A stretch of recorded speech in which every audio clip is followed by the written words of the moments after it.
Chers concitoyens qui nous suivez à travers les transmissions en direct, je m'honore d'ouvrir cette séance de présentation de l'état des lieux de notre nation, tout au moins en ce qui concerne la santé financière et budgétaire. Nous allons l'organiser en 2 à 3 étapes. Après mon propos introductif, M. Abdourahmane Sarr, ministre de l'Économie et du Plan, présentera le détail en version française de la situation. Ensuite, M.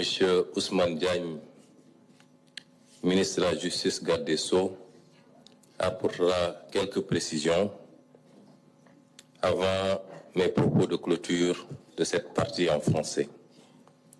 Et nous reprendrons le même exercice en langue nationale Wolof, avec cette fois-ci M.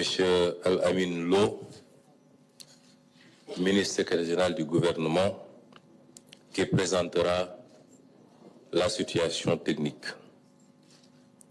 mbokk yi gannaaw bi ñu nuyoo ñëpp leen ziar di jaajëfal suñu mbokk taskati xabaar yi di nuyu kilifa yi fi teew yëpp ministres yi ak directeurs yi tey dañoo woote woon ndaje bi ngir faram-fàcce rek li nga xam ne moom la Sénégal yëpp di xaar moom la suñuy am di jàmm ci àdduna yëpp di xaar mooy lan lañ fi fekk gannaaw bi yàlla dénkee réew mi son excellence le président Bassirou Diomaye Faye ñi fi newoon jóge fi ci niñ koy doxalee nag ñetti pàcc la mooy dinaa ubbi waxtaan bi su ma paree dinaa jox Abdourahmane Sarr nga xam ne moo yor lépp lu jëm ci koom-koom mu waxtaan gu xóot ci liñ fi fekk gannaaw sa monsieur Ousmane Diagne nga xam ne mooy ministre bu yor lépp lu jëm ci wàllu justice ak àtte dina ci addu ma doog a jëlaat kaddu gi tëj waxtaan bi loolu mooy bu dee ci wàllu français bu dee ci wàllu wolof nag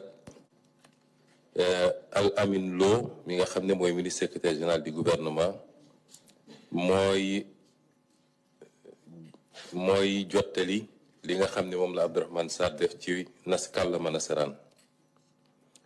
Mesdames et messieurs les représentants des organes de la presse nationale, africaine et internationale, le 2 avril 2024, le président de la République, son Excellence Bassirou Diomaye Diakhar Faye, a prêté serment avec l'engagement d'une transformation systémique de notre pays pour un Sénégal souverain, juste et prospère.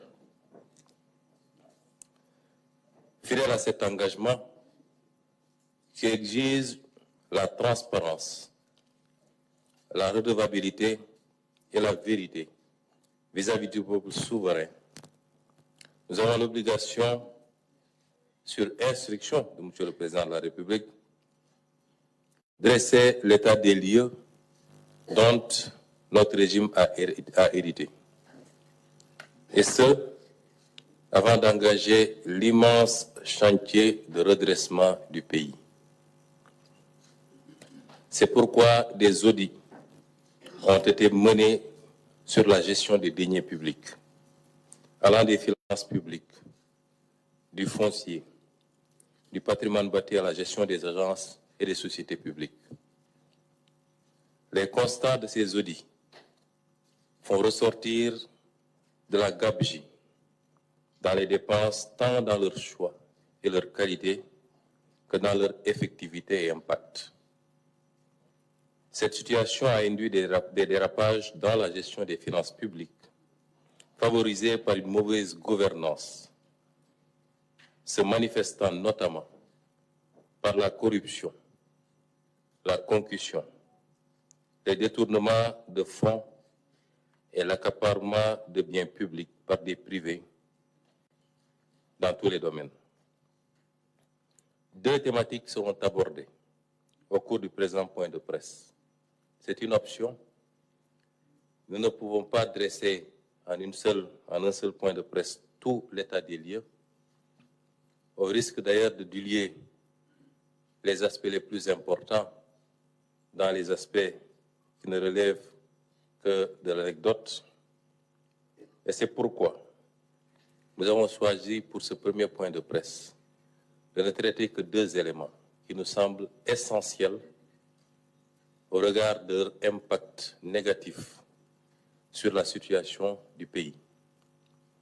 Ces deux points sont d'abord la situation de référence des finances publiques et les actions vigoureuses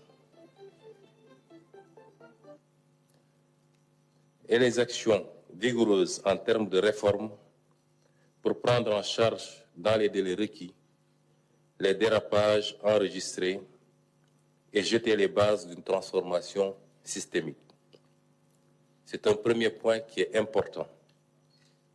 Le dressage de la situation de référence des finances publiques, mais pas seulement.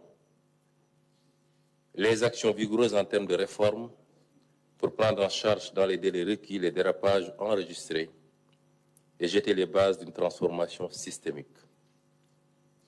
Le second point a trait à la reddition des comptes qui est la conséquence immédiate du constat des actes de mauvaise gouvernance financière. Je voudrais préciser ici que nous n'aborderons que la reddition des comptes se rapportant aux actes graves qui ont été posés relativement au premier point, notamment la situation financière. Dans les jours à venir, les différents ministres et directeurs généraux auront à revenir au devant de la presse pour développer les autres aspects liés justement à cette reddition des comptes. Voilà les deux points qui seront abordés. Sans plus tarder, je vais laisser à M. Abdourahmane Diouf, Abdourahmane Sarr, le soin de vous présenter la situation de référence des finances publiques. Merci.